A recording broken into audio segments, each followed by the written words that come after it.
नमस्कार सभी को। बेटा आप लोगों का फिर से स्वागत है युवा बूस्टर एकेडमी पे। सोचता हूँ आप लोगों को पिछली क्लास में अच्छे से समझ में आया होगा। तो अपनी बेटा दिल्ली सल्तनत चल रही थी, क्या चल रहा था टॉपिक? दिल्ली सल्तनत चल रहा था।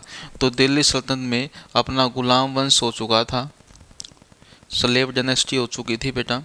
गुलाम वंश के बाद कौन सा वंश आता है? खिलजी वंश।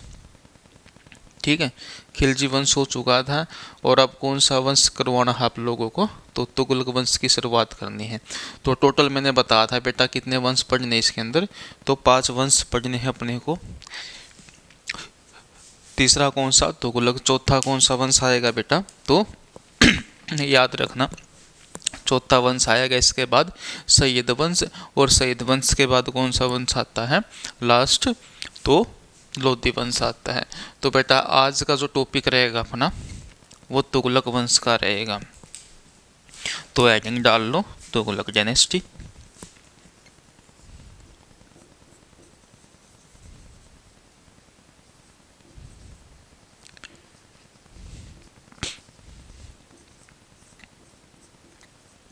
तुगलक वंश।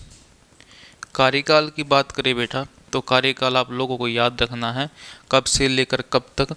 1320 से लेकर 1414 AD तक। ठीक है बेटा। तो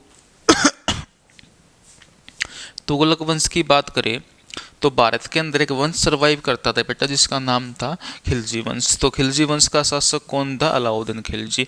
अलाउद्दीन खिलजी की मृत्यु होने के बाद कुछ दिन के लिए 36 दिन के लिए गद्दी पर कौन बैठता है? मलिक काफूर बैठता है। फिर मलिक काफूर भी राज्य के अंदर षड्यंत्रों का शिकार हो जाता है और उसकी वजह से वो भी मारा जाता है। उसके बाद उसका बेटा, किसका बेटा? अलाउद्दीन खिलजी का पुत्र, जिसका क्या नाम था? मुबारक शाह खिलजी बेट था, जिसने खुद को खलीफा घोषित किया था। और उसकी हत्या फिर मोहम्मद हसन कर देता है। और मोहम्मद हसन मृत्यु करने के बाद उसके बाद अगला जो शासक बनता है दिल्ली सल्तनत का, वो बनता है तुगलक वंश का व्यक्ति, जिसका नाम क्या था? गाजी मलिक था। क्या नाम था? गाजी मलिक था। ये गाजी की बेटा उपाधि ली जाती थी। गाजी किसको बोला जाता है? जो विद्रोहियों का दमन कर दे या अधर्मी का क्या कर दे, उसको उसको मार दे, उसको क्या बोला जाता था? गाजी।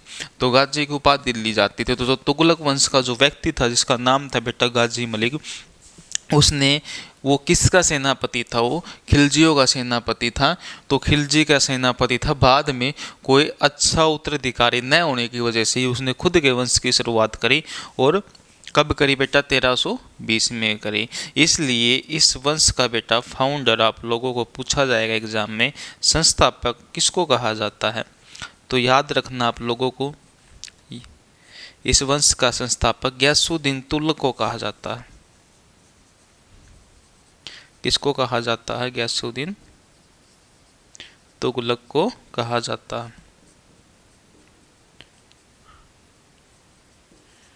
गयासुद्दीन तुगलक।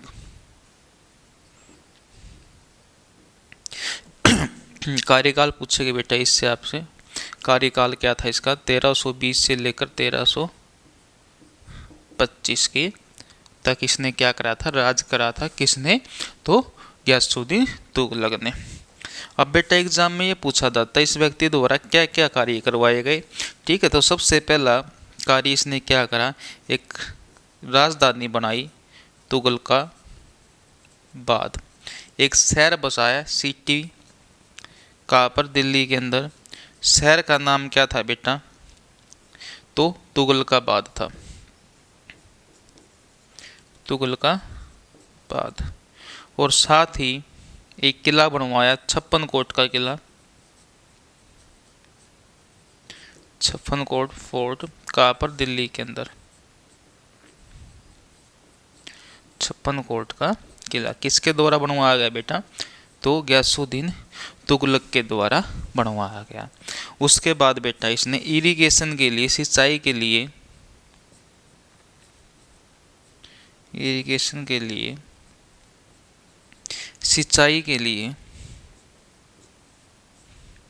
नहरों का निर्माण करवाया।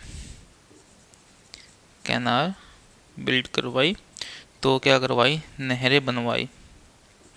याद रखना, एग्जाम में पूछा जाता है कि नहरों का जन्मदाता किसे कहा जाता, तो फर्स्ट टाइम नहरों का विकास या नहरों को बनाने का श्रेय किसको जाता है, तो गयासुद्दीन तुगलक को जाता है। ये नोट कर लेना बेटा आप लोग, ठीक है।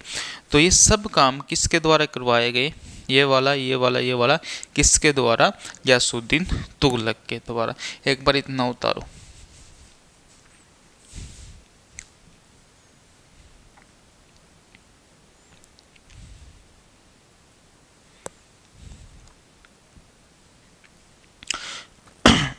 देखो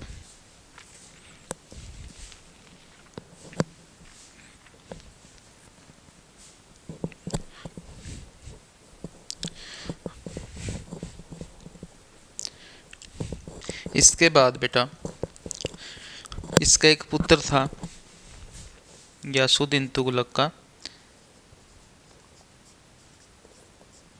पुत्र, जिसका नाम था जोना खां। जोना खां,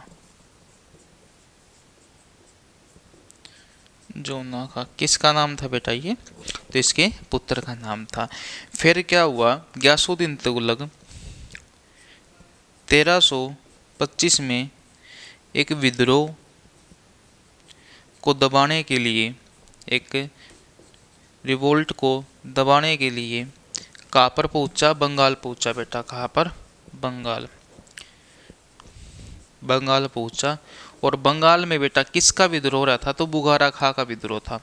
किसका था, बुगारा खां का विद्रोह था। कहाँ पर, तो बंगाल के अंदर। तो इस विद्रोह का दमन करने के लिए गयासुद्दीन तुगलक बंगाल चला गया। लेकिन उस टाइम पे बेटा भारत के अंदर, दिल्ली के अंदर एक सूफी संत था। कौन था, सूफी संत था, जिसका नाम था बेटा हजरत निजामुद्दीन औलिया।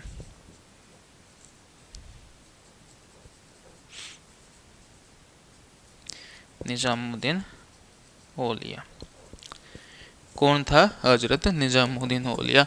तो वह क्या, उस समय राजा था। राजा का जो राज्यसभा होती थी उसमें क्या होने चाहिए थे, सबसे ज़्यादा लोग होने चाहिए थे।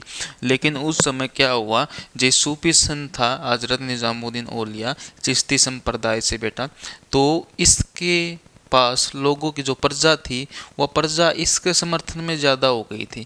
क्यों हो गई थी इसके समर्थन में, जो लोग थे, लोग इसके साथ जुड़ना शुरू कर चुके थे। किसके साथ, हजरत निजामुद्दीन औलिया के साथ। यानी कि किसकी बातों पर प्रजा ज़्यादा विश्वास करना शुरू कर दिया था, तो निजामुद्दीन औलिया की बातों पर। तो वह क्या, इस बात से गयासुद्दीन को थोड़ा ये लग रहा था कि भाई तेरी तो जो प्रसिद्धि है वो ख़त्म होती जा रही है। इसलिए वो थोड़ा हाँ डिस्टर्ब तो था। लेकिन हुआ क्या, कुछ लोगों ने गयासुद्दीन तुगलक के दिमाग में ये फितूर डाल दिया कि भाई जो औलिया साहब हैं वे औलिया साहब गद्दी की फिराक में हैं, यानी कि तेरे को हटा के वे खुद राजा बनना चाहते हैं, इसलिए लोगों को अपनी तरफ अट्रैक्ट कर रहे हैं, खींच रहे हैं।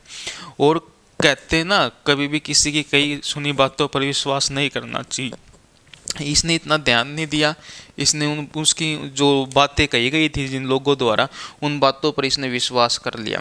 तो अब गया कहा हुआ था बेटा, ये बंगाल गया हुआ था। तो बंगाल जैसे ही गया हुआ था तो बंगाल में इसके पास सूचना पहुंची कि भाई जो हजरत निजामुद्दीन औलिया है उसके पास प्रजा इकट्ठी हो रही है, उसके साथ क्या कर रही है, नमाज अदा कर रही है, उसके साथ क्या कर रही है, सत्संग वगैरह जो भी होता है इनका वो स्टार्ट करना शुरू कर दिया है। इस चीज़ से बहुत ज़्यादा नाराज कौन हो रहा था, गयासुद्दीन, क्योंकि इसकी प्रसिद्धि बहुत ज़्यादा चरम सीमा पर पहुंच गई थी। इसलिए ये माना जाता है इतिहासकारों द्वारा, गयासुद्दीन तुगलक ने एक लेटर भेजा, एक संदेश भेजा किसके पास, निजामुद्दीन औलिया के पास। किसके द्वारा भेजा गया बेटा, गयासुद्दीन तुगलक के पास। और कहा गया कि जब मैं दिल्ली के अंदर उपस्थित हो जाऊं, ये विद्रोह दबा के आ जाऊं, तब तू दिल्ली में नहीं होना चाहिए। दिल्ली के अंदर तू नहीं होना चाहिए। कौन, हजरत निजामुद्दीन औलिया। ये बात किसके द्वारा बोली गई? गयासुद्दीन तुगलक द्वारा बोली गई, उस लेटर के द्वारा, संदेश के द्वारा। तो तब एक बात बोली थी बेटा, किसने? निजामुद्दीन औलिया ने। क्या बात बोली थी बेटा? तो हनूज दिल्ली दुरस्त, हनूज दिल्ली दुरस्त, हनूज दिल्ली दुरस्त। तो बेटा इसका मीनिंग ये है कि हजूर यानी कि गयासुद्दीन तुगलक अभी दिल्ली क्या है?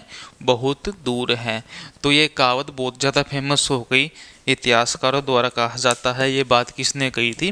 निजामुद्दीन औलिया ने कही थी। अब लोग इसके समर्थन में थे, किसके समर्थन में? हजरत निजामुद्दीन औलिया के समर्थन में थे। लेकिन हुआ क्या, जब ये बात बोली गई किसके द्वारा?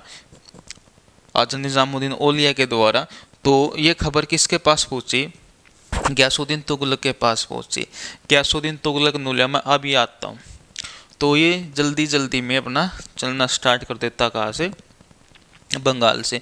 और बंगाल से जाके जब दिल्ली के अंदर इंटर करने से थोड़ी पहले इसकी क्या हो जाती है? मृत्यु हो जाती है। क्योंकि इसका लड़का था जिसका नाम था जोना खां। जोना खां ने क्या बनवाया हुआ था? एक वुड महल, एक लकड़ी का महल बनवाया था अपने पिता के लिए। क्या बनवाया था? लकड़ी का महल। किसके द्वारा बनवाया गया था? जोना खां के द्वारा बनवाया गया था लकड़ी का महल। और इसमें इसकी मृत्यु हो गई दब के। हुआ क्या, जैसे ही दिल्ली के करीब पहुंचा, तो दिल्ली के करीब तुगलकाबाद के आसपास किसके द्वारा? जोना खां के द्वारा एक महल बनवाया गया था जो लकड़ी का था। तो जोना खां ने कहा पिताजी ये महल मैंने आपके लिए बनाया है, तो इसकी सुंदरता को एक बार आप परखिए अंदर जाके। तो जैसे ही अंदर जाता है कौन? गयासुद्दीन तुगलक। तो होता है क्या है, एक हाथी होता है, वो हाथी दबक जाता है। क्या हो जाता है? दबक जाता है, चिंगर जाता है। चिंगरने की वजह से उस महल को टक्कर मार देता है। जैसे ही महल को टक्कर मारता है वो महल टूट के किसके ऊपर पड़ जाता है? तो गयासुद्दीन तुगलक के ऊपर पड़ जाता है। और पड़ते ही महल उसके नीचे दब के इसकी मृत्यु हो जाती है, गयासुद्दीन तुगलक की मृत्यु हो जाती है। और जो औलिया ने जो बात बोली थी बेटा, जो भविष्यवाणी करी थी, वह क्या हो जाती है? सच हो जाती है। और लोग और ज़्यादा जुड़ना स्टार्ट कर देते किसके साथ? औलिया के साथ। तो अब किसकी मृत्यु हो गई? गयासुद्दीन तुगलक की मृत्यु हो गई। एग्जाम में पूछा जाता है बेटा इसका मकबरा कहाँ पर है? टोम्ब, मकबरा कहाँ पर है? तो दिल्ली के अंदर है। दिल्ली में कहा बेटा? तुगलकाबाद। कौन से शहर में है? तुगलकाबाद में।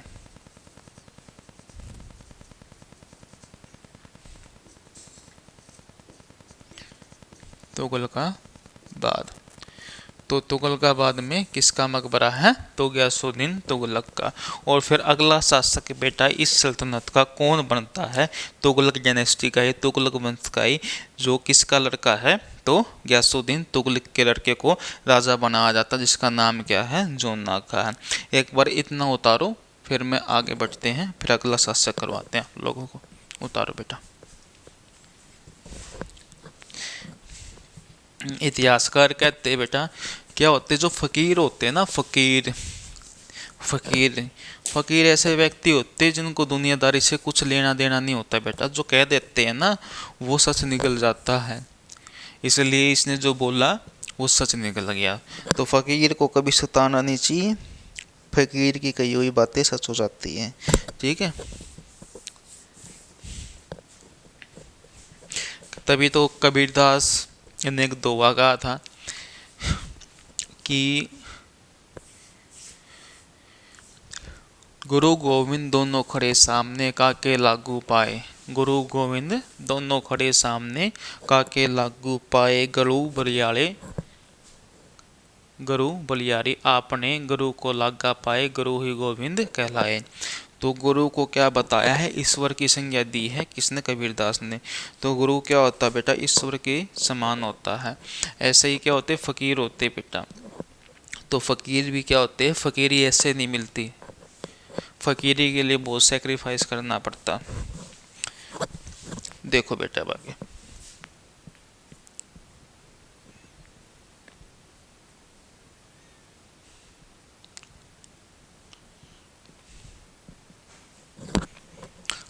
इसके बाद जो अगला शासक आता है बेटा, उसका नाम था मोहम्मद बिन तुगलक।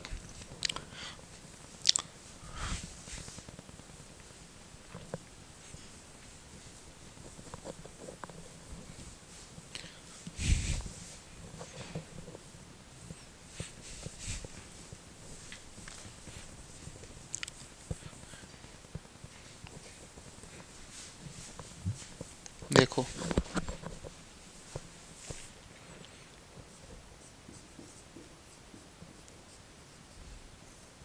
मोहम्मद बिन तुगलक।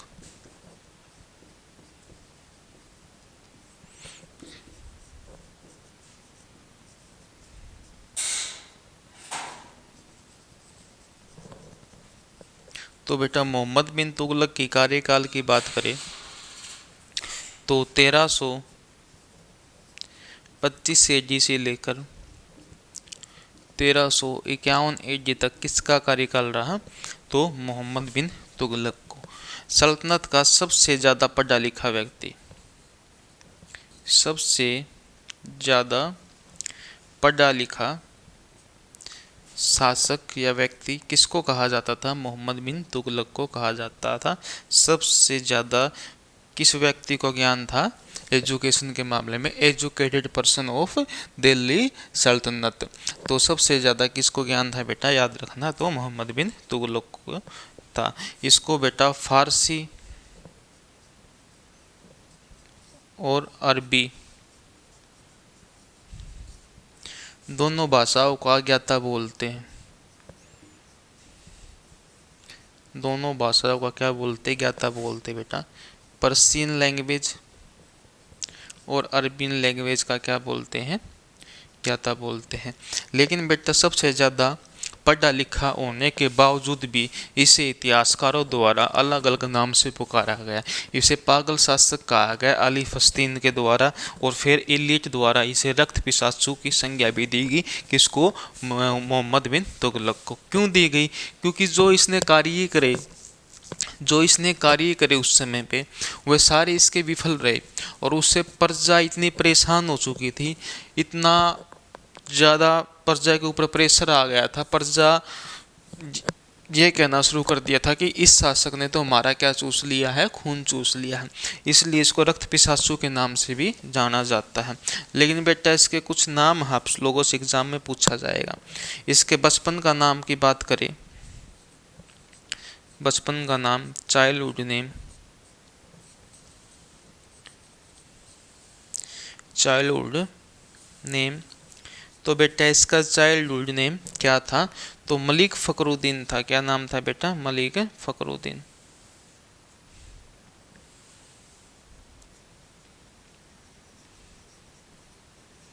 मलिक फखरुद्दीन।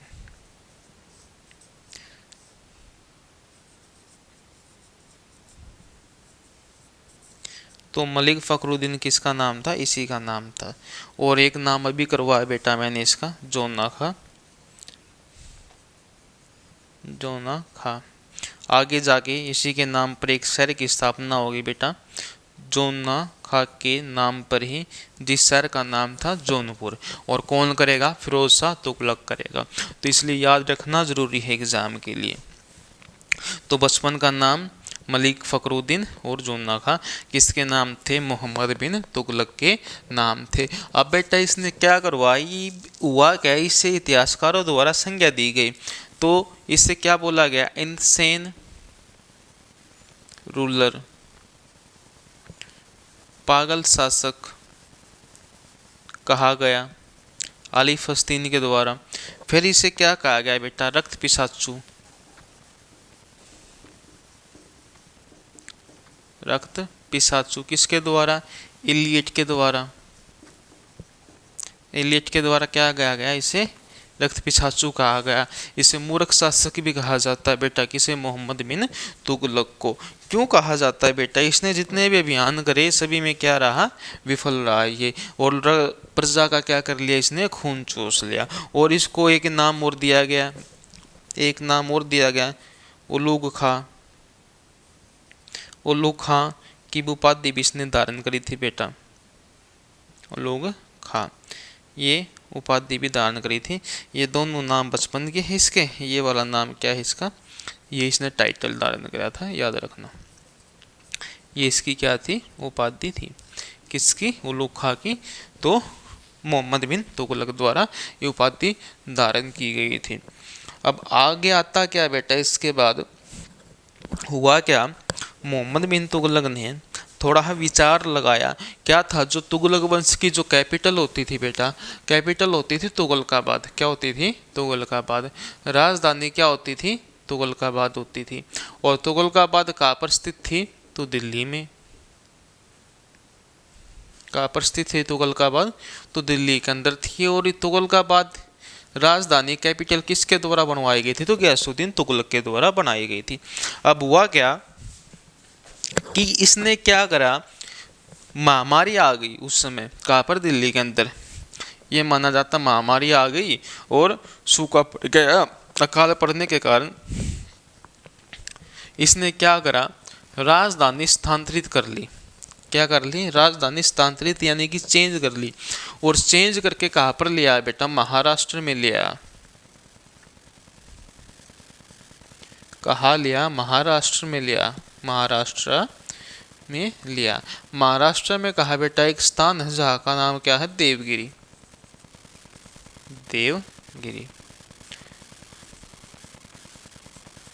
देवगिरी लिया। और देवगिरी का इसने नाम चेंज करके क्या कर दिया बेटा, दौलताबाद कर दिया। क्या नाम कर दिया, दौलताबाद नाम कर दिया। कहाँ का बेटा, तो देवगिरी का नाम बदल कर क्या कर दिया इसने, दौलताबाद नाम कर दिया। किसके द्वारा किया गया बेटा, ये तो तुगलक द्वारा किया गया। अब कब की बात है बेटा, ये 1327 की बात है, 1327 AD की बात है। अब हुआ क्या, ये प्रजा को लेकर महाराष्ट्र के अंदर आया, देवगिरी के अंदर आया, सारी प्रजा को इकट्ठा करके। प्रजा सारा सामान लेकर कहाँ गई, कहाँ पर गई बेटा, साउथ के अंदर गई, महाराष्ट्र के अंदर। अब प्रजा नॉर्थ से साउथ की तरफ जा रही है, इतने साधन भी नहीं है वहाँ पर उस समय, इतनी टेक्नोलॉजी भी नहीं है। कुछ मैक्सिमम जो लोग थे वो पैदल चलना स्टार्ट कर देते, सामान रखकर सर पर। यह माना जाता है इतिहासकारों द्वारा, कुछ लोग तो रास्ते में ही क्या हो जाते हैं, मर जाते हैं। और कुछ लोग वहाँ पर जाने के बाद देखते हैं कि वहाँ पर भी कैसा हाल है, ऐसा ही हाल है तुगलकाबाद जैसा, इससे बदतर ही है कहाँ पर, दौलताबाद के अंदर। वहाँ पर रहता कुछ दिनों तक कौन, मोहम्मद बिन तुगलक। रहने के बाद ये क्या करता है वहाँ पर, उसके बाद कुछ साल रहने के बाद ये क्या करता है, कुछ दिनों के बाद, चलो वापिस चलते हैं। जैसे ही प्रजा को वापिस करता था, प्रजा इससे परेशान हो जाती है। और परेशान होने के बाद इसे रक्त पिशाचु बोलते कि भाई तो खून चूसने वाला व्यक्ति है, इन्होंने रक्त पी लिया हमारा सारा, ठीक है। उसके बाद सारी प्रजा को वापिस लेके जाता कहाँ पर, दिल्ली के अंदर। तो कुछ प्रजा आते टाइम पर रास्ते में मर जाती है। तो यह अभियान भी इसका क्या रहा था, विफल रहा था। तो एग्जाम में पूछा जाता है, राजधानी स्थानांतरित किसके द्वारा की गई, मोहम्मद बिन तुगलक के द्वारा। कौन सी बनाई गई बेटा, तो दौलताबाद कैपिटल बनाई गई, याद रखना। तो ये क्या बनाई थी, कैपिटल बनाई थी, राजधानी बनाई थी। फिर वापिस दोबारा कौन सी राजधानी ले आया था ये, दोबारा से फिर कौन सी राजधानी बनानी थी, तुगलकाबाद बना दी गई थी। किसके द्वारा, मोहम्मद बिन तुगलक के द्वारा। इतना उतारो एक बार।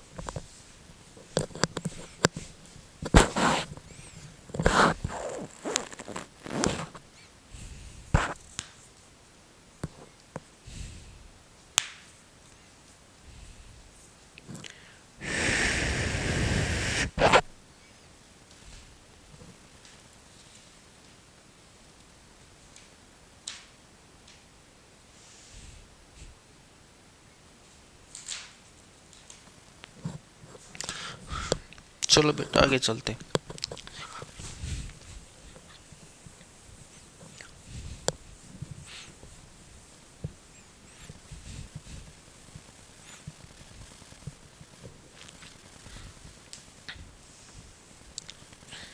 इसके बाद बेटा इसने सांकेतिक मुद्रा की शुरुआत करी।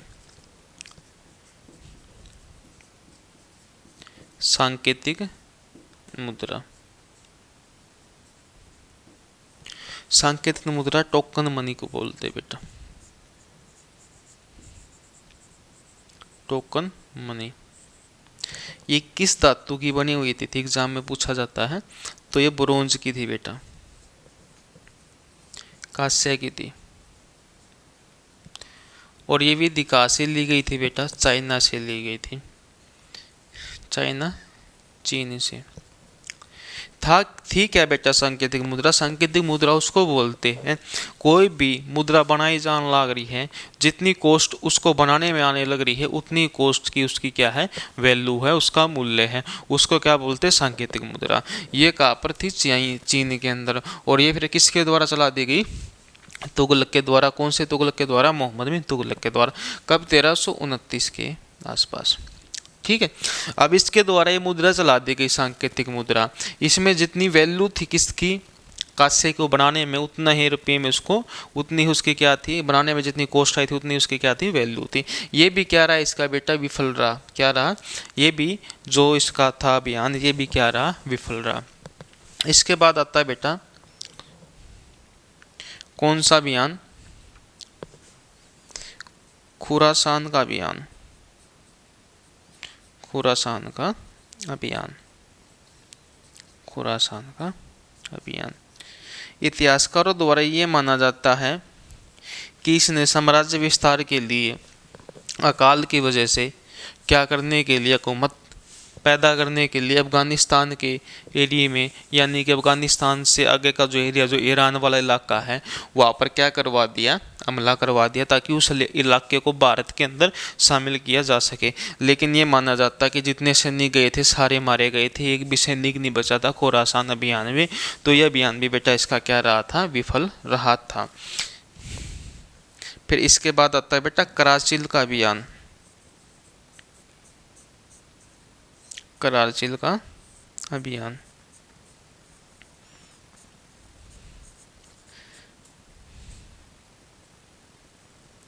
यह अभियान इसने 1333 के आसपास किया था। ठीक। तो कराचिल का अभियान क्या था बेटा, कराचिल का अभियान इसने हिमाचल प्रदेश और चीन के लिए किया था। लेकिन जब इस कहा जाता है कि सारे सैनिक कहाँ पर पहुँचे, हिमाचल पहुँचे, तो वहाँ पर ठंड के मारे सिर्फ एक ही सैनिक बच पाया। ठंड के मारे सारे के सारे सैनिक क्या हो गए, मर गए। इतनी ज़्यादा ठंड थी, तो इसलिए ये भी क्या माना जाता है बेटा, इसका जो अभियान था ये भी क्या हो गया था, तो विफल हो गया था। तो ये माना जाता है इतिहासकारों द्वारा जितने भी इसके द्वारा अभियान किए गए सभी के सभी क्या रहे बेटा, विफल रहे थे। एक बार इतना उतारो।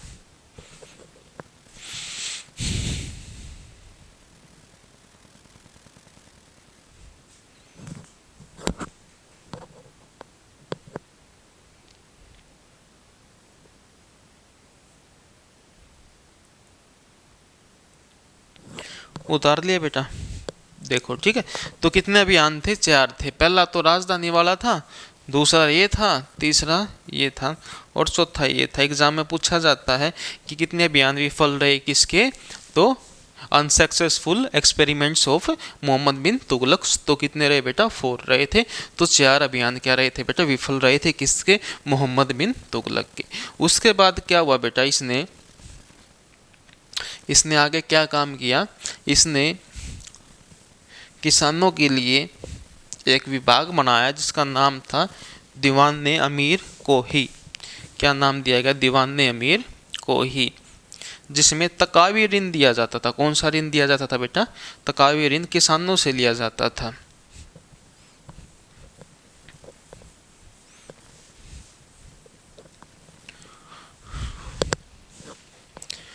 तो दोआब नहीं, दीवान अमीर कोही, दीवान अमीर कोही, ये एक विभाग बनवाया गया किसके द्वारा, मोहम्मद बिन तुगलक के द्वारा। क्या था ये, किसके लिए बनाया गया था बेटा, फार्मर के लिए बनाया गया था, किसानों के लिए। तो किसान के लिए बनाया गया था। इसमें किसानों से तकावी ऋण लिया जाता था, तकावी टैक्स। तो कौन सा ऋण लिया जाता था बेटा, तकावी ऋण लिया जाता था, किन के द्वारा, तो मोहम्मद बिन तुगलक के द्वारा। उसके बाद बेटा इसने दोहाब का एरिया, दोहाब दोहाब दोआब के एरिया में बेटा जो टैक्स था, टैक्स यानी कि कर, वो बढ़ा दिया। कितना कर दिया? 1/2 कर दी। किसकी दर कर दी? दोआब के एरिया की। अब दोआब की बात करें तो बेटा देखो मैं एक चित्र सा बनाता हूँ, मैप सा बना देता हूँ।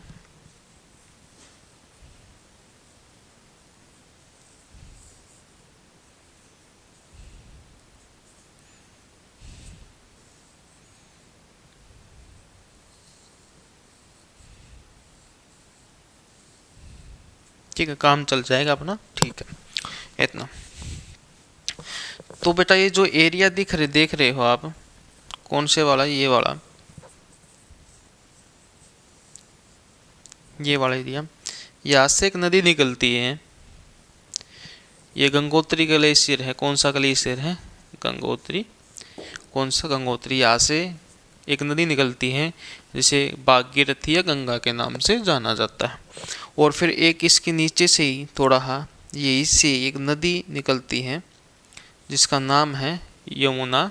यमुनोत्री ग्लेशियर से निकलती है बेटा, बंदरपुच के पास से यमुनोत्री से कौन सी निकलती नदी? यमुना नदी निकलती है।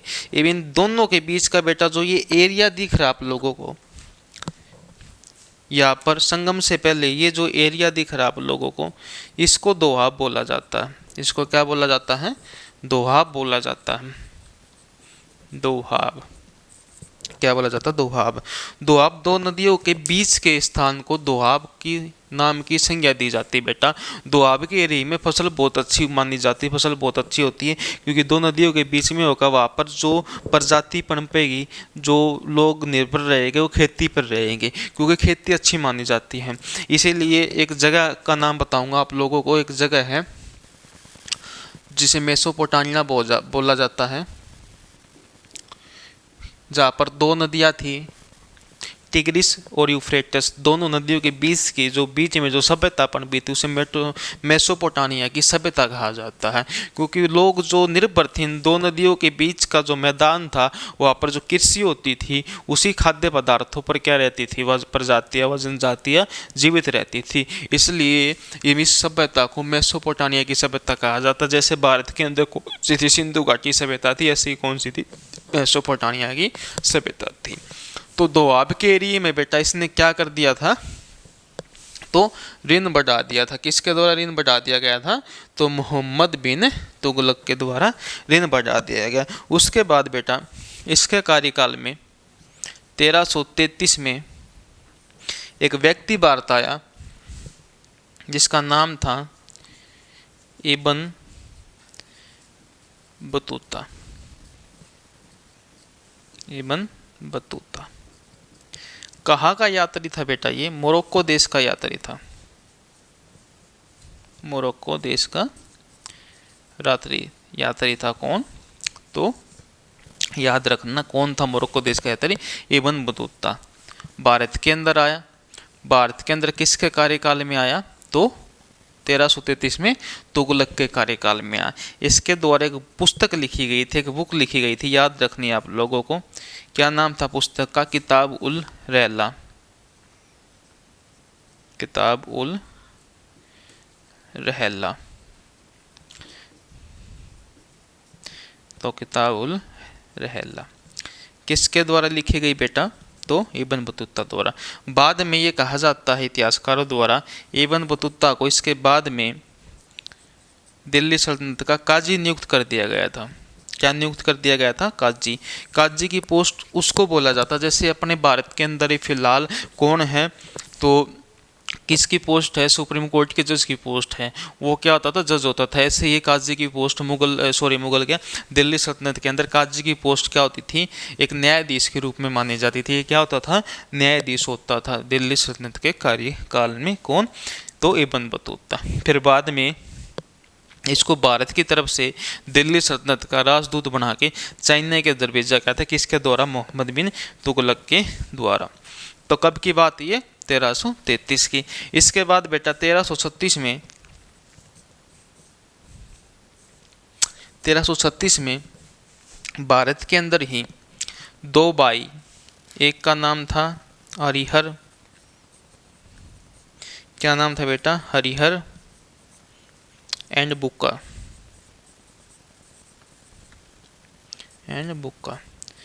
दो दक्षिण भारत के व्यक्ति, एक का नाम हरिहर था, एक का नाम बुक्का था। तो इन दोनों व्यक्तियों ने भारत के अंदर, दक्षिण भारत के अंदर एक स्वतंत्र राज्य की स्थापना कर दी थी, जिस राज्य का नाम था विजयनगर साम्राज्य, विजयनगर एम्पायर। विजयनगर साम्राज्य की स्थापना किन के द्वारा की गई बेटा, तो विजयनगर साम्राज्य की स्थापना आर्यर बुक्का द्वारा की गई। कब की बात है ये, 1336 की बात है, आर्यर बुक्का ने करी। और राजधानी क्या बनाई थी, कैपिटल क्या बनाई थी बेटा, तो याद रखना कैपिटल क्या बनाई थी, राजधानी क्या बनाई थी, तो हम्पी बनाई थी। क्या राजधानी बनाई गई थी, हम्पी। की राजधानी थी विजयनगर साम्राज्य की। किसके द्वारा बनवाई गई, तो आर्यर बुक्का के द्वारा बनाई गई। इतना उतारो एक बार।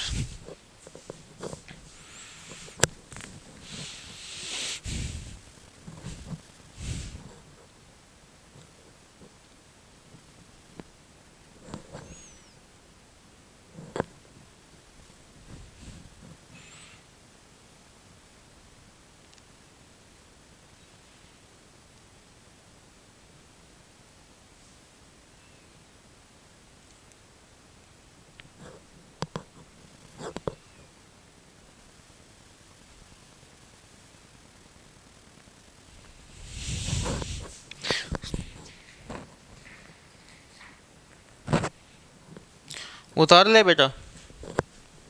चलो इसके बाद देखो,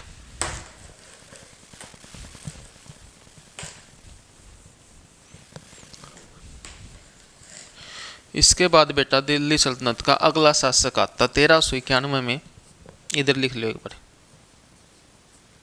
1391 में मृत्यु हो जाती है किसकी, मोहम्मद बिन तुगलक की। याद रख लेना, एमपीटी की क्या हो जाती है, मृत्यु हो जाती है। और मृत्यु हो जाने के बाद उसके चाचे का लड़का, किसके चाचे का लड़का, मोहम्मद बिन तुगलक के चाचे का लड़का, जिसका नाम था फिरोज शाह तुगलक, गद्दी पर बैठता है।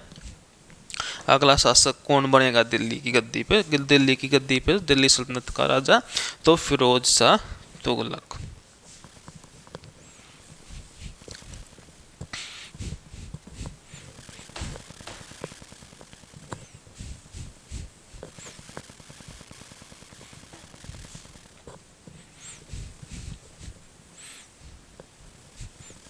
देखो अगला शासक देखो बेटा,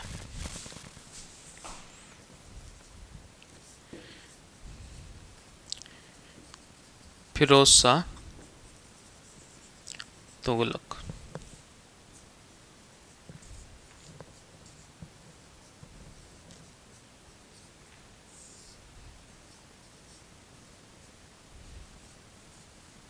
फिरोज शाह तुगलक कार्यकाल की बात करें बेटा 1351 से लेकर 1388 तक क्या था, कार्यकाल था किसका, फिरोज शाह तुगलक का।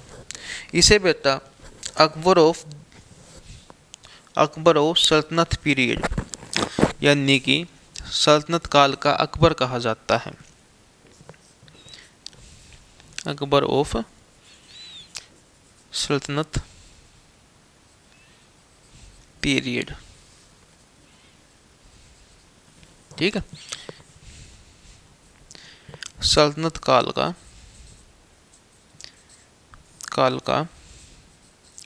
अकबर कहा जाता है।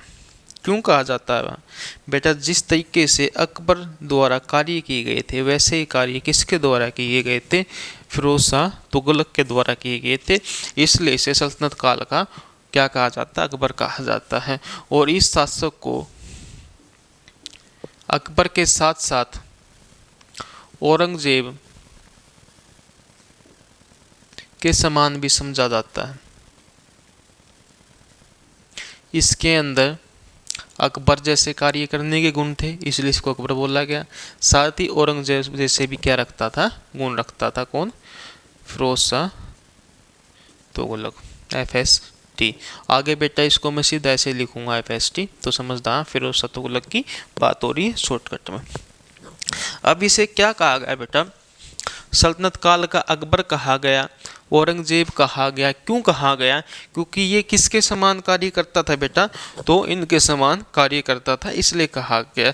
इस व्यक्ति के कार्यकाल में सर्वाधिक नहरों का निर्माण हुआ था बेटा। कितना निर्माण हुआ था? सर्वाधिक नहरों का निर्माण हुआ था। सबसे ज़्यादा नहरें किसके द्वारा बनवाई गई थी? फिरोज शाह तुगलक के द्वारा नहरों का विकास हुआ। किसके कार्यकाल में? किसके कार्यकाल में? फिरोज शाह तुगलक के कार्यकाल में। साथ ही बेटा इसने सिरसा के एरिए में, सिरसा जो कि हरियाणा के अंदर एग्जिट करता है, कहाँ पर? हरियाणा के अंदर, उस एरिए में ये माना जाता है इसने 1200 प्लस बागों का निर्माण भी करवाया था। किसका निर्माण करवाया था? बागों का निर्माण करवाया गया था फिरोज शाह तुगलक के द्वारा। और कई शहर बसाए थे बेटा। 300 प्लस इसने क्या बसाए थे? शहर बसाए थे, याद रखना। कितने बसाए थे? 300 प्लस शहर बसाए थे। किसके द्वारा बसाए गए थे? तो फिरोज शाह तुगलक के द्वारा, जिसमें अपना हिसार था, फतेहाबाद था, फिरोजपुर था बेटा, फिरोज शाह कोटला था, और फिरोजाबाद था, और कौन था? जौनपुर था, जो मैंने अभी थोड़ी देर पहले आप लोगों को बताया था। तो कौन कौन से शहर थे? कुछ मुख्य शहर बता देता हूं। फिरोजाबाद, फतेहाबाद बेटा, फतेहाबाद, ठीक है। ये इसने अपने बेटे की याद में बनवाया था, बेटे की याद में। बेटे का नाम क्या था बेटा? फतेह खां। तो फतेह खां के जन्म पर कौन सा शहर बनवाया? शहर की स्थापना करी फतेहाबाद की, जहाँ पर लाट की मस्जिद है। कौन सी मस्जिद है बेटा? लाट की मस्जिद है। हरियाणा में क्वेश्चन बनता काफी बार, लाट की मस्जिद कहाँ पर? फतेहाबाद में। फिर है बेटा हिसार, फिरोजाए हिसार। हिसार का मीनिंग बेटा क्या होता? किला होता है। हिसार के अंदर इसने क्या करा था? किले की स्थापना करी थी। किसकी स्थापना करी थी? किले की। किसके द्वारा किले की स्थापना की गई थी? तो याद रखना, फिरोज शाह तुगलक द्वारा भारत के अंदर किले की स्थापना की गई थी। और साथ ही हिसार के अंदर गुजरी महल बनवाया था अपनी प्रेमिका, अपनी पत्नी के लिए। कौन सा महल बनवाया? गुजरी महल, कहाँ पर? हिसार के अंदर ही। और साथ ही क्या बनवाया था बेटा? किला का निर्माण करवाया था। इतिहासकारों द्वारा ये कहा जाता है, यह उसके साक्ष्य भी हमारे पास प्राप्त है हिसार के अंदर। ये कहा जाता है इसने 2 सुरंगों का निर्माण करवाया था। जो एक सुरंग आस्ती से हिसार जाती थी और एक सुरंग आस्ती से दिल्ली जाती थी। अंडरग्राउंड बनाई गई थी पूरी की पूरी। अभी भी वो गुजरी महल के अंदर उपस्थित है। वे जो 2 गुफाएं हैं, कहाँ पर? गुजरी महल के अंदर है। तो याद रखना, किसके द्वारा बनवाई गई थी? फिरोज शाह तुगलक के द्वारा। फिर इसने किस शहर की स्थापना करी थी? फिरोजपुर की स्थापना करी थी बेटा। फिरोजपुर की स्थापना करी थी। और कौन से शहर की स्थापना करी थी फिरोजपुर के बाद बेटा? फिरोज शाह कोटला। फिरोज शाह कोटला की स्थापना करने वाले कौन थे? तो तुगलक था, FST था। उसके बाद बेटा इससे जौनपुर की स्थापना करी थी, जौनपुर, ठीक है। और जौनपुर किसकी याद में? अपने भाई की याद में, जोना खां की याद में। और इसे बेटा क्या कहा जाता है? 1 मिनट बेटा, इसे क्या कहा जाता है? तो इसे सिराज हिंद कहा जाता है। इसे क्या कहा जाता है? सिराज हिंद कहा जाता है। सिराज हिंद कहा जाता है। सिराज हिंद या पूर्व का सिराज, पूर्व का सिराज किसे कहा जाता है? जौनपुर को ये नाम दिया गया है। तो ये सारे काम किसके द्वारा करवाए गए थे? फिरोज शाह तुगलक के द्वारा करवाए गए थे, FST द्वारा करवाए गए थे। इतना उतारो एक बार, फिर आगे बढ़ते हैं बेटा।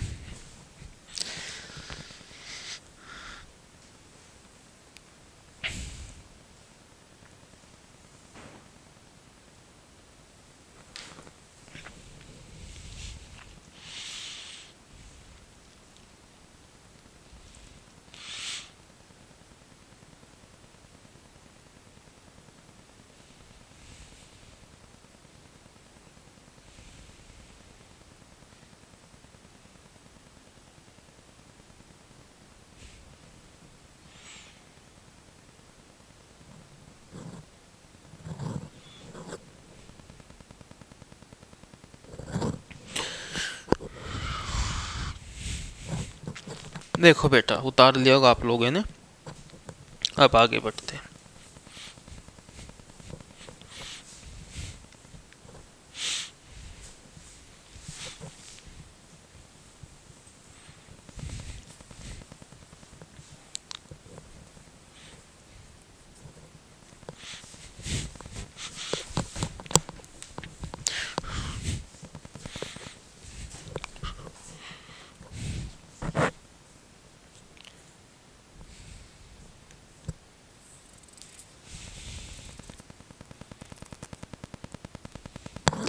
देखो,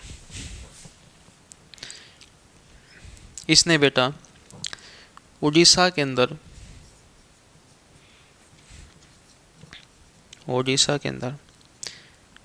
जगन्नाथ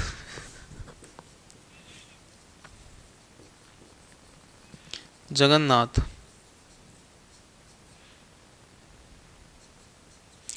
जगन्नाथ का मंदिर क्या कर दिया था बेटा? डिस्ट्रॉय कर दिया था। तोड़ दिया था। किसके द्वारा तोड़ दिया गया था? FST द्वारा तोड़ दिया गया था। क्यों तोड़ा गया था बेटा? ये क्या था? कट्टर मुस्लिम था। ये क्या करता था बेटा? इसे हिंदू देवी देवताओं से क्या थी? नफरत थी, इसलिए इसने इस मंदिर को तोड़ दिया था। कई मंदिरों को तोड़ा था बेसाइज इसने। ये जरूरी नहीं कि ओडिशा का ही तोड़ा था इसने बेटा। इसने एक मंदिर और तोड़ा था, ज्वालामुखी का मंदिर भी तोड़ा था बेटा, हिमाचल प्रदेश के अंदर।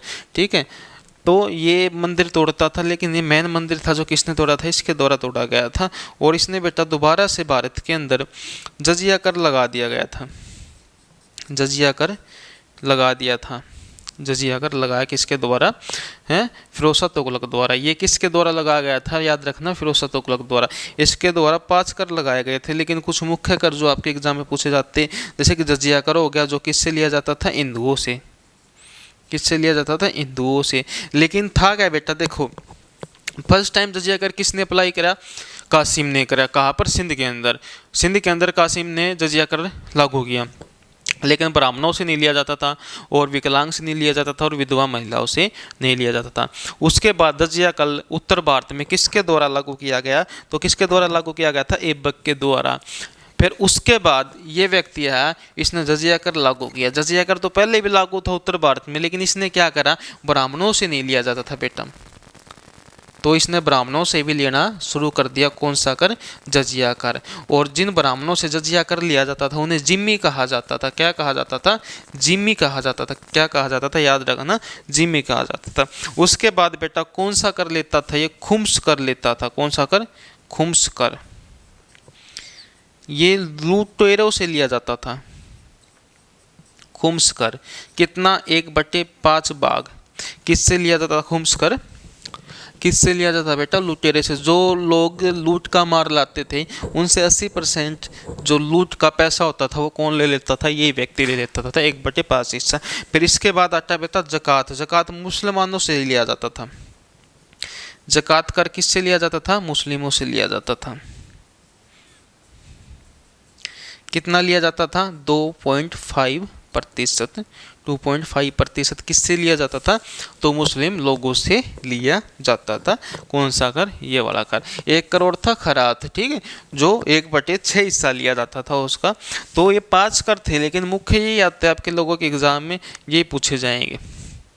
तो इनको याद रखना, जजिया कर खुम्स जकात कर, जजिया हिंदुओं से, लेकिन पहले ब्राह्मणों से नहीं लिया जाता था, इसने ब्राह्मणों पर लागू कर दिया। लेकिन जिन ब्राह्मणों से लिया जाता था उन्हें क्या कहा गया?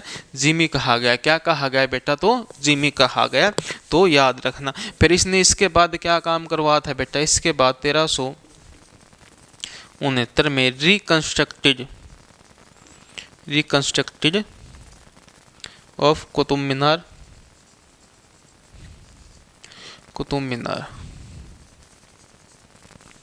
पुनर्निर्माण किसका पुनर्निर्माण करवाया बेटा? कुतुब मीनार का।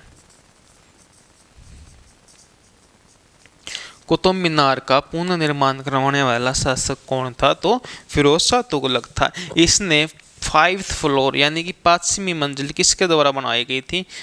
तो 5वीं मंजिल किसके द्वारा बनवाई गई थी? फिरोज शाह तुगलक के द्वारा बनवाई गई थी। मैंने क्या कहा था? निर्माण कार्य किसने शुरू किया? ऐबक ने। कब? 1199 में। उसके बाद निर्माण शुरू कर दिया। दूसरी तीसरी चौथी तीनों मंजिल किसने बनवाई? इल्तुतमिश ने। कब? 1269 में। उसके बाद कौन आता है? फिरोज शाह तुगलक। फिरोज शाह तुगलक क्या करता है? क्या होता है? बिजली पड़ जाती किसके ऊपर? कुतुब मीनार के ऊपर। बिजली पड़ने की वजह से क्या हो जाता है? जो फ्लोर होता है 4th फ्लोर वो टूट जाता है। तो ये क्या करता है? उसका रिकंस्ट्रक्टेड करवाता है, उसका 5th फ्लोर बना के देता है। कौन? FST। उसके बाद बेटा इसकी ऐसी स्थिति हो जाती है, थोड़ी ही क्या हो जाती है, इसके ऊपर क्या हो जाती है? थोड़ी बहुत नष्ट हो जाती है, इधर उधर से नहीं हो जाती, जैसे दीवारें वगैरह क्या होती, सेम वगैरह की वजह से क्या हो जाती है? उसकी रिनोवेशन करवानी पड़ती है। तो इसकी रिनोवेशन सिकंदर लोदी द्वारा करवाई गई थी। किसी? कुतुब मीनार की। तो याद रखना बेटा, ये काफ़ी क्वेश्चन बनते हैं यहाँ से कुतुब मीनार से, बच्चे बहुत कन्फ्यूज होते हैं। फिर इसके बाद देखो कहाँ पर है कपड़ा। इसके बाद बेटा 2 अभिलेख हैं। एक तो टोपरा पिल्लर बेटा, टोपरा पिल्लर। एक मेरठ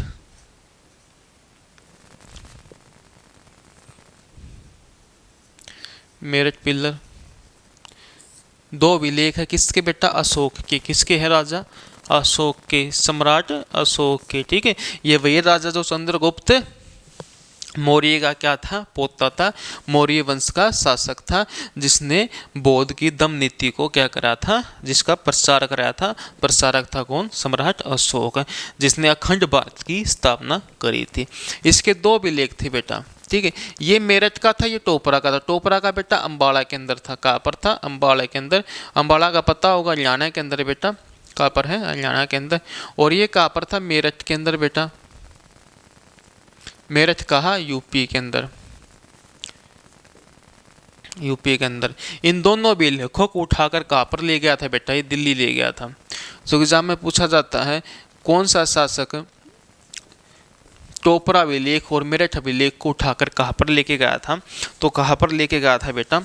तो याद रखना, कहाँ पर लेके गया था? दिल्ली के अंदर लेकर गया था। अब देखो इससे आगे,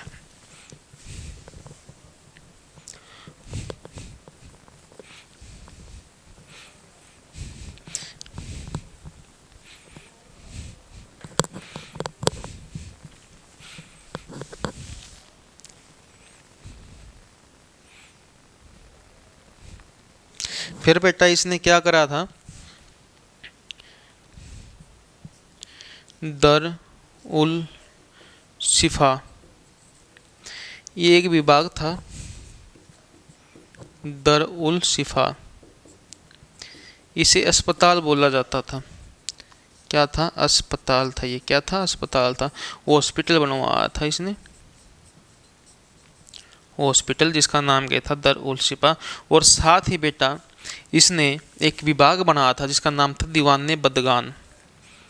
दीवाने बदगान, ये गुलामों का बहुत शौकीन व्यक्ति था। क्या था बेटा? गुलामों का बहुत शौकीन व्यक्ति था। दीवाने बदगान बनवाया। कई इतिहासकारों द्वारा ये भी कहा जाता है इसके पास उस समय 20,000 से भी ज़्यादा क्या थे? गुलाम थे। गुलामों का शौकीन व्यक्ति था, इसलिए इसने एक स्पेशल गुलामों के लिए विभाग बना था जिसका नाम था दीवाने बदगान। उसके बाद इसने इसने बेटा, इसने किसने, फिरोज शाह तुगलक ने आगे क्या काम किए देखो। ये प्रथम सुल्तान था, फर्स्ट सुल्तान ऑफ दिल्ली सल्तनत प्रोविटेड सती सिस्टम। तो पहला सुल्तान, फर्स्ट सुल्तान जिसने बेटा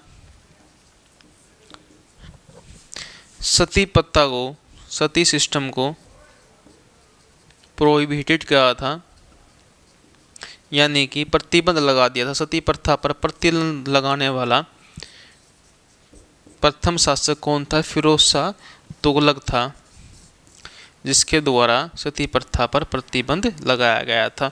क्या थी बेटा सती प्रथा? आप लोगों को पता होना चाहिए सती प्रथा क्या थी, जौहर क्या थी। जौहर तो शायद मैंने बता दी थी, अलाउद्दीन खिलजी करवा था आप लोगों को तब। तो जौहर तो मैंने ये बताया था कि सामूहिक रूप से महिलाओं का किसी जल क्या अग्नि कुंड के अंदर सामूहिक रूप से क्या हो जाना, अग्नि के अंदर आहुति दे देना या खुद जलकर क्या हो जाना, मर जाना, उसको क्या बोलते हैं? जौहर बोलते हैं। सती प्रथा एक ऐसी प्रथा थी बेटा जिसमें अगर किसी महिला का पति एक्सपायर हो जाता, यानी कि मर जाता था, तो उसके साथ उसकी पत्नी को जिंदा उसके साथ जला दिया जाता था, उसको सती प्रथा बोलते थे। तो सती प्रथा में कई लेखकों द्वारा उसकी बहुत ज़्यादा क्या की गई है, कटास की गई कि बस सती प्रथा एक बहुत बड़ी क्या थी, महाबीमारी थी, जिसको ख़त्म करना बहुत ज़रूरी था। कई लेखक भी है, कालिदास भी है, मेघतीथि भी है और बाणभट्ट भी है, इन्होंने तो इसकी बहुत कटी आलोचना की है। किसकी बेटा? सती प्रथा की। तो सती प्रथा का अगर बात करें कि भाई पहला जो सोर्स है जिस से जानकारी मिलती है कि बस सती प्रथा थी उस समय, तो बेटा एक अभिलेख है जिसका नाम है एरन अभिलेख। एरन अभिलेख, एरन पिल्लर बेटा, क्या नाम है? एरन पिल्लर, एरन अभिलेख। तो एरन अभिलेख से हमें जानकारी मिलती है बेटा गुप्ता पीरियड में, गुप्त कार्यकाल में एक राजा था बेटा जिसका नाम था भानुगुप्त। क्या नाम था? भानुगुप्त। 510 एडी की बात है। कब की बात है? 510 एडी की। कब की बात है? 510 एडी की बात है। कौन शासक था? भानुगुप्त शासक था। इसे विष्णुगुप्त भी कहा जाता है। ये गुप्त वंश का लास्ट क्या था? रूलर था। तो इसके कार्यकाल में क्या हुआ था बेटा? इसका सेनापति था, एक आर्मी चीफ था। एक मिनट बेटा।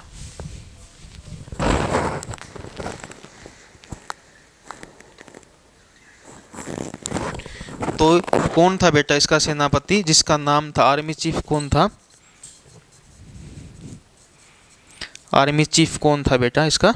तो जिसका नाम था गोपराज। तो ये कहा जाता है इस अभिलेख के द्वारा, गोपराज उन्हों के साथ जब उन्हों के ऊपर उन्होंने आक्रमण करा था भारत के ऊपर, तो उन्हों के खिलाफ नेतृत्व करते समय ये उस युद्ध में मारा गया था।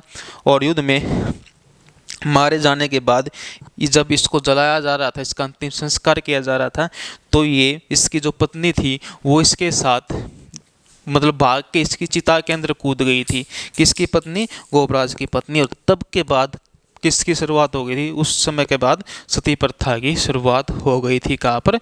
भारत के अंदर। तो ये जानकारी बेटा हमें कहाँ से प्राप्त होती है? तो इस अभिलेख से प्राप्त होती है। कौन से अभिलेख से प्राप्त होती है? तो एरन अभिलेख से। तो ये बात याद रखना है बेटा, ठीक है। तो आज के लिए इतना ही, फिर अगली क्लास में पढ़ते हैं। फिरोज शाह तुगलक की बेटे 1388 में नेचुरल क्या हो जाती है? मृत्यु हो जाती है। अब इसके बाद अगला शासक पढ़ेंगे। कौन सी क्लास में बेटा? अगली क्लास में। तो ज़्यादा से ज़्यादा बेटा क्लास को शेयर करना है आप लोगों को, और ज़्यादा से ज़्यादा पढ़ना है ताकि हर एग्ज़ाम में आपके लिए क्या रह सके? हेल्पफुल रह सके। तो आज के लिए इतना ही काफ़ी है। धन्यवाद।